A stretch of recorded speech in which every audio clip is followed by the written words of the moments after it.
பண்டுபட்ட பாட்டை பகர்ந்தார் அவரோடே. கையிலையமலோகம்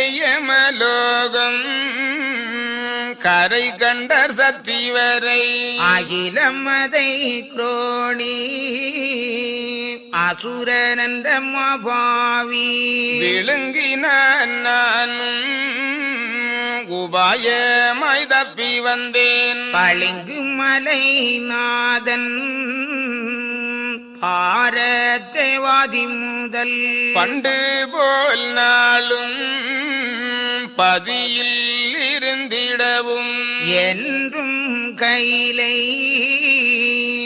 இலங்கி இருந்திடவும் முன்று செய்த பாவி முகமும் அவனுடம்பும் தொண்டாரதாக தொல்புவியில் இட்டிடவும் கண்டங்கண்டமாய் போட கடிய வரமெனக்கு கண்டமிழீர் நீரும் தரவே தவசிருந்தே என்று திருமால் எடுத்துரைக்கவே ஈச மன்று இதனை அளந்த மாலோடு உரைகளுற்றார். கேளாய் நீ விட்டினவே கேடன் கூரோணி தன்னை தூளாகியாறு துண்டம் அதுவாக்கி விட்டறிந்தால் அவனுதிரம் மேலும் ஒரு யுகத்தில் கேட்டு கிளையாய் கொடிய சூரகுலமாய் பிறகும் அவனுதிரம் பொல்லாதான் தன்னுடம்பு தொண்டம் ஒன்றுதானும் தொல்புவியிலகடிய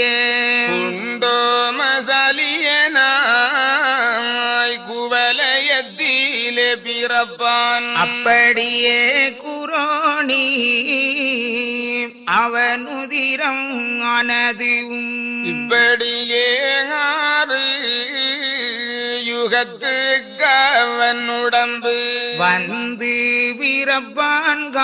வீரப்பான்கான் மாத்தானாய் உந்தனுக்கு யுகத்து குகமே உத்தமனாய் நீ பிறந்து அகத்து கவன் பிறப்பு